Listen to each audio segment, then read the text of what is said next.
ఏదో హుషారు తగ్గింది, ఎక్కడో డల్ అయ్యారు మీరు.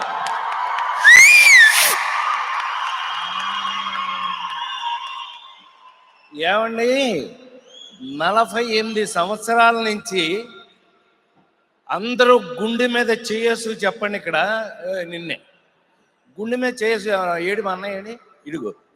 ఈయన ప్రెసిడెంట్గా తానా ఉన్న దగ్గర నుంచి నేను ఇక్కడే తిరుగుతున్నాను, డెట్రాయిట్లోనే. మా గంగాధర్ అన్నయ్య. ఏమండి,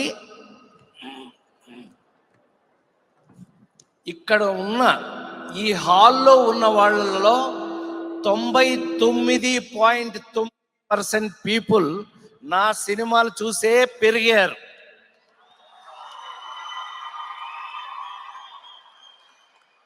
నా సినిమాలు ఇప్పటికీ మీరు చూస్తున్నారు.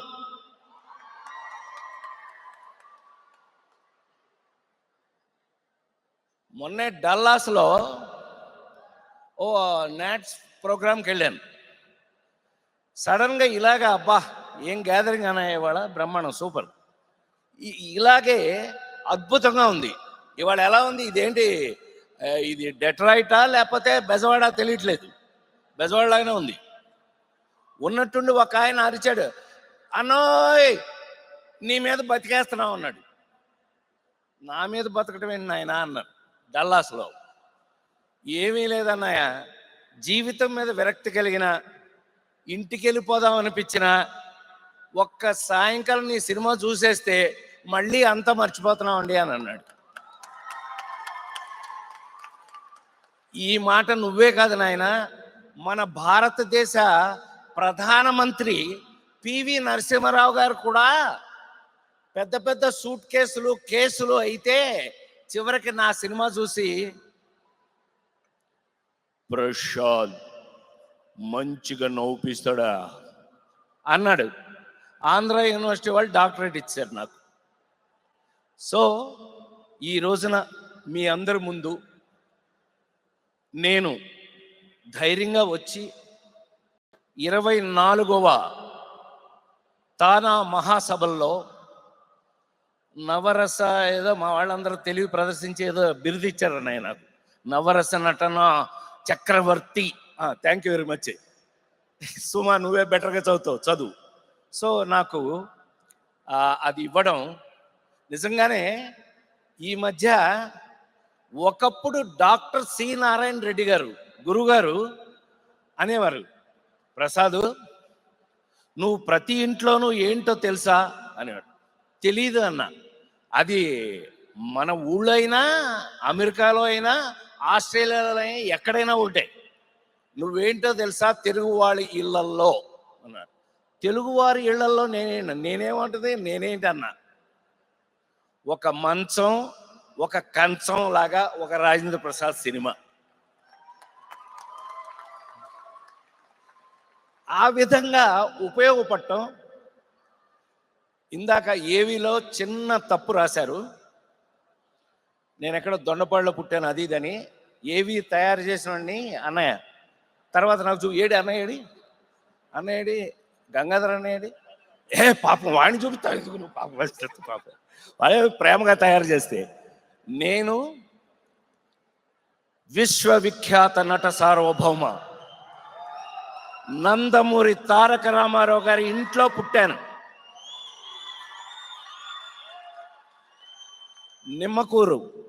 నిమ్మకూరులో రామారావు గారి ఇంట్లో మా నాన్నగారు ఆ ఊర్లో స్కూల్ టీచర్గా వెళ్ళి, ఆ ఇంట్లో మేము 24 సంవత్సరాలు కలిసి ఉన్నాం. ఆ టైంలో మా అమ్మగారు నన్ను పొద్దున్నే ఆ పాలు పితకడ గీద అరిచింది అని చెప్పి దానికి గడ్డి వేయటానికి వెళ్ళి అక్కడే పడిపోయి నన్ను కంది మా అమ్మ. రామారావు గారి తల్లిగారు వెంకటరామమ్మ గారు రామారావు గారితో, చూడు వీడు నా చేతిలో పుట్టాడు, వీడిని జాగ్రత్తగా చూసుకో అన్నారు. అందుకే మీ అందరికీ ఎన్నో హిస్టరీలు చదువుంటారు, చూసుంటారు. రామారావురే చెప్పిన, ఆయన నన్ను నటుడు అవ్వాలి అని అంటే ఇట్స్ నాట్ ఈజీ. అని ఇంజనీరింగ్ ఫస్ట్ క్లాస్ చదివిన నన్ను ఫిల్మ్ ఇన్స్టిట్యూట్లో, మద్రాస్ ఫిల్మ్ ఇన్స్టిట్యూట్లో జాయిన్ చేశారు. ఈడు సరిగ్గా చేస్తే అప్పుడు చూద్దాంలే అన్నాడు. I was gold medallist from Madras film institute. నా ముందు బ్యాచ్ రజనీకాంత్ గారు, నా తర్వాత బ్యాచ్ చిరంజీవి గారు. వారి మధ్యలో నాకు చేతనైంది నేను చేయటం జరిగింది. ఫస్ట్ టైం ఎన్టీ రామారావు గారు ఆ సర్టిఫికెట్ చూసి, ఆ గోల్డ్ మెడల్ చూసి నన్ను కౌగిలించుకున్నారు రామారావు గారు ఫస్ట్ టైం. ఏం మీరు ఇంత సీరియసా, మీరు ఇంత సీరియస్ అనుకోలేదు అని. అక్కడి నుంచి కూడా ప్రతి మనిషి జీవితంలోనూ తల్లి, తండ్రి, గురువు, దైవం నలుగురు ఉంటారు. కానీ నా జీవితంలో నన్ను కన్న తల్లిదండ్రులను వదిలేస్తే గురువు, దైవం రెండు నందమూరి తారక రామారావు గారు. వారు నాకు నేర్పింది ఏంటయ్యా అంటే, ఒక్కటే చెప్తే సరిపోతుంది, బోరు కొడుతున్నానా? వారు నాకేం నేర్పారు అని అంటే, చాలా సంతోషం, మీరు గెలిచేశాను, ఫిల్మ్ ఇన్స్టిట్యూట్లో సర్టిఫికేట్ వచ్చిందని మీరు చేస్తారు, మీరు సినిమా ఇండస్ట్రీలో ఎందుకు పనికొస్తారు? అవును, ఎందుకు పనికొస్తాం? మేమున్నాం. దేవుడి వేషాలు వేయాలంటే మమ్మల్ని పిలుస్తారు.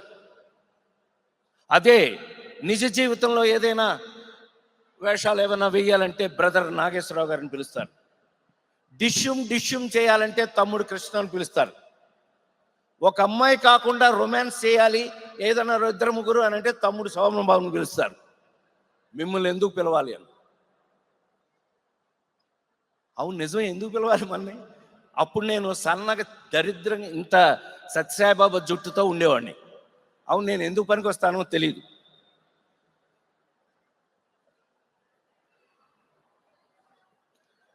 భగవంతుడు ఎప్పుడు కూడా మీ అందరూ ఊరు కాని ఊరిలో, దేశం కాని దేశంలో ఇంత దూరం వచ్చి ఎలాగైతే మీ జీవితాలని ఆనందమయం, మీరు అద్భుతంగా మన వాళ్ళందరినీ ఆనందపరుస్తున్నారో, అలా భగవంతుడు ప్రతి మనిషికి ఒక దోవ చూపిస్తాడు. అదే చార్లీ చాప్లిన్ ఫిలిం ఫెస్టివల్ వారం పాటు చూసిన వెంటనే భగవంతుడు నాకు అవకాశం ఇచ్చాడు. బ్రెయిన్లో యాక్షన్ హీరో కాగలేంది, రొమాన్స్ హీరో కాగలేంది, కామెడీ ఎందుకు హీరో కాదు? లేడీస్ టైలర్, కొడితే కొట్టడం, లేకపోతే మానేయండి. ఊరికే ఏదో కొట్టా. లేడీస్ టైలర్ సినిమా దగ్గర నుంచి జమచచ్చా ఉరుక బాగోదు.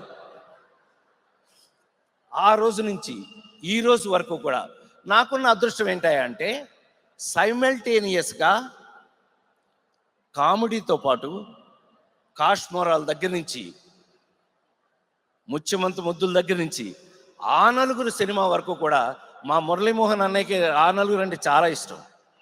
ఆయన ప్రత్యేకంగా నాకు ఫోన్ చేసి మరీ చెప్పారు, రాజా బాగా చేశారా, థ్యాంక్ యూ, బ్లెస్సింగ్స్.